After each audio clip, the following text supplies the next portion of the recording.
Hello साथियों, आपका इस YouTube चैनल में स्वागत है। आज हम ग्रामर का एक टॉपिक पढ़ेंगे, preposition. Prepositions are important parts of our grammar.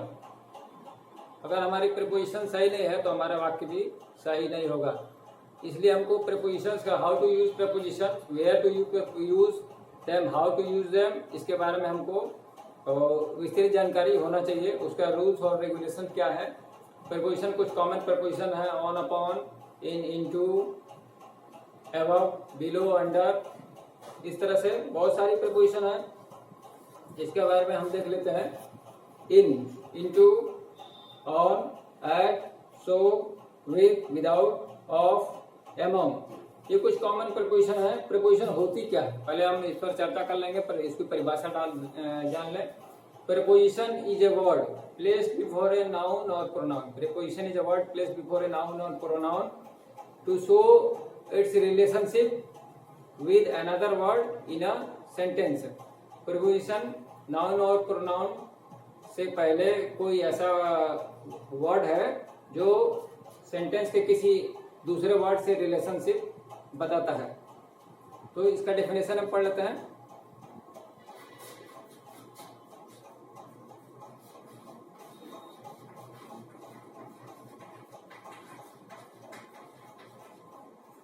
Preposition is a word placed before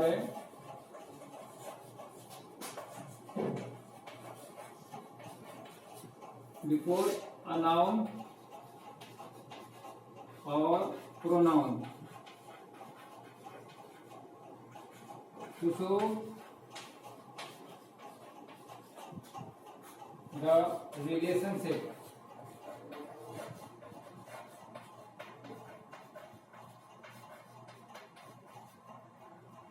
with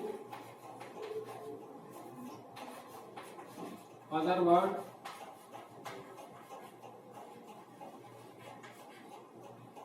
in a sentence।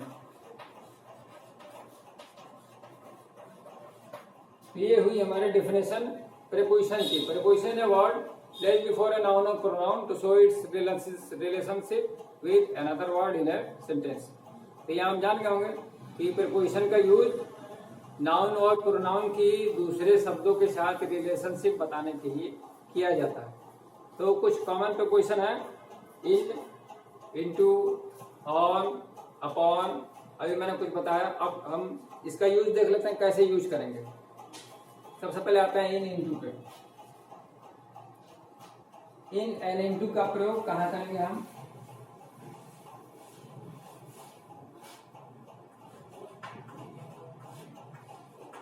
ये कंपटीशन पॉइंट ऑफ व्यू से बहुत इंपॉर्टेंट है। इनका यूज कहाँ करेंगे और इनटू का यूज कहाँ करेंगे? इन द बुक इज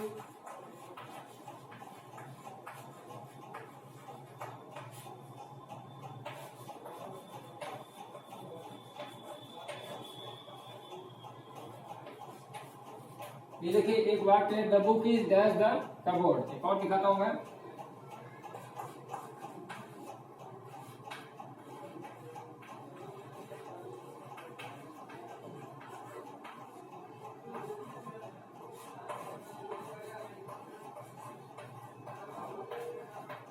यहाँ दो वाक्य दे रखे हैं। अब इसमें किसमें हम इनका प्रयोग करेंगे, किसमें इनटू का प्रयोग करेंगे, ये हमको जानकारी होना चाहिए कि कहाँ इन प्रयोग होगा, कहाँ इनटू प्रयोग होगा। तो यहाँ पर हमको एक चीज क्लियर हो जाना चाहिए कि जहाँ मोशन होगा, जिस वाक्य में मोशन होगा, गति होगी, वहाँ इनटू का प्रयोग होगा। और जहाँ ऑब्जेक्ट स्टेशनरी रहेगा, चाहे सब्जेक्ट स्टेशनरी रहेगा, वहाँ पे जो है इनका प्रयोग करेंगे। बुक इज, यहाँ देखिए जो बुक है, सब्जेक्ट ऑब्जेक्ट है, वो स्टेशनरी है। इससे हमको पता चल रहा है कि इसमें वाक्य में कोई मोशन नहीं हो रहा। The book is in the cupboard. किताब जो है अलमारी में रखी हुई है, पुस्तक अलमारी में रखी है। यहाँ पुस्तक स्थिर है, कोई इसमें मूवमेंट नहीं है, इसलिए हम इनका प्रयोग करेंगे। अब इनटू का प्रयोग देख लीजिए। Frog jumped the pond. Frog jumped, मेढक जो है कूदा। कूदा मैंने जंप किया, मूवमेंट है, वहां पे मोशन है, गति है, तो इसलिए हम यहाँ क्या यूज करेंगे? Into. The frog jumped into the pond. मेढक जो है तालाब में कूदा। तो यहाँ से डिफरेंस आपको क्लियर हो गया होगा कि इन का प्रयोग कहाँ करेंगे और इनटू का प्रयोग कहाँ करेंगे। इसी तरह से एक और एग्जांपल हम देख लेते हैं। ऑन अपॉन, सेम यही प्रोसेस है, on oblique upon. On upon में हमेशा कंफ्यूजन होता है कि ऑन यूज कहाँ करेंगे, अपॉन यूज कहाँ करेंगे। देखिए यहां से क्लियर हो जाएगा। द बुक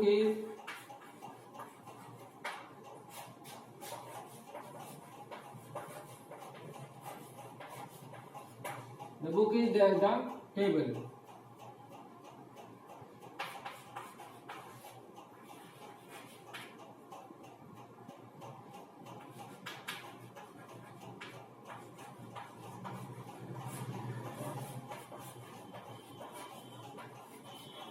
देखिए यहाँ पे दो वाक्य है, the book is dash the table, the cat jumped dash the bed. अब हमारे पास दो ऑप्शन है, दो प्रपोजिशन है, ऑन है अपॉन है, किसका यूज कहाँ करेंगे। तो जैसा कि अभी मैंने इन और इनटू वाले में बताया था कि इन जो है स्टेशनरी के लिए यूज होगा और इनटू जो है मूवमेंट में जहाँ गति रहेगी उस वाक्य में यूज होगा। यहाँ भी वही सिस्टम लाएगा। The book is on the table, किताब कहाँ रखी है, पुस्तक कहाँ रखी है, मेज पे। Book is on the table, upon यहाँ यूज हो गया। फिर अपॉन, अपॉन कहाँ हो गया, the cat jumped the bed, बिल्ली जो है कूदी, बिल्ली कूदी माने वहां पे मोशन हो रहा है, एक जगह से उसका प्ले स्थान जो है बदल रहा है, बिल्ली का वो गति है उसमें। कैट जम्प अपॉन, यहाँ से आपको क्लियर हो गया होगा। इन इनटू ऑन अपॉन, ये दो इंपॉर्टेंट प्रीपोजिशन है, कैसे प्रयोग करेंगे, ऑन अपॉन का प्रयोग कहाँ करेंगे, इन इनटू का प्रयोग कहाँ करेंगे। तो ये एग्जांपल से आपको क्लियर हो गया होगा। आप कंफ्यूजन, मेरे को नहीं लगता कोई कंफ्यूजन होगा। अब मैं आगे चलता हूँ।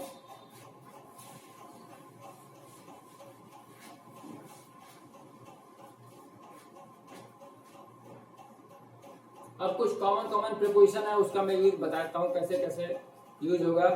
एमंग, इन का प्रयोग कहाँ किया जाएगा, in is with cities towns and villages. We use in with cities towns and villages when we consider them as area, जब हम उनको एरिया के रूप में कंसिडर करते हैं। Not as a point of journey, not as a point of journey. For example Ramesh was born in Kolkata, तो यहाँ पे इन जो है प्रपोजिशन हो जाएगा। दे लिव इन आगरा, यहाँ पे इन प्रपोजिशन हो जाएगा। In with name of the street, कहीं सड़क का नाम आता है वहां पर हम यूज कर देंगे इन। जैसे my uncle lives in Taj street, यहाँ पे इन यूज हो जाएगा। फिर आता है एट पर, एक और है इनका प्रयोग, in with the different parts of day, जो दिन भर के जो समय के पार्ट्स हैं वहां जब हम मेंशन करेंगे डे टाइम तो वहां पे इन यूज हो जाएगा। She will meet me in the morning, वह मुझसे सुबह में मिलेगी चाहे evening. She will meet me in the evening, तो इन यहाँ पार्ट ऑफ डे के लिए यूज हो रहा है। एट कहाँ का यूज करेंगे, एट विद एड्रेसेस, जहां पर कुछ पता आएगा, एड्रेस आएगा तो वहां पे एट आ जाएगा। जैसे she lives at number 36 Fatehabad road, तो ये एड्रेस है इसमें, तो वहां उसके आगे एट आ जाएगा। At with the other, at with the word night, night के साथ क्या करेंगे, नाइट जब वर्ड आएगा तो उसके साथ एट लगा देंगे। I will meet you at night, मैं आपसे रात में मिलूंगा। अब देखते हैं टिल, टिल का यूज क्या होता है, टिल का समय के लिए। Till, she had not reached till 10 o'clock, वह 10 बजे तक नहीं पहुंची थी, टिल 10 o'clock। अब कुछ प्रीपोजिशन के बारे में हम जान लेते हैं। विद और bye,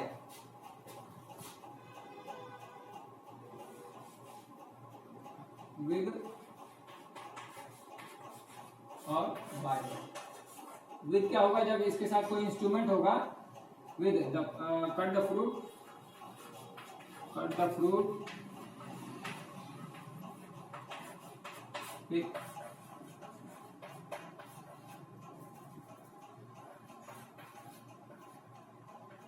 cut the fruit by knife की विद नाइफ, विद नाइफ यहाँ आ जाएगा विद नाइफ, ये हो गया by. The tiger was killed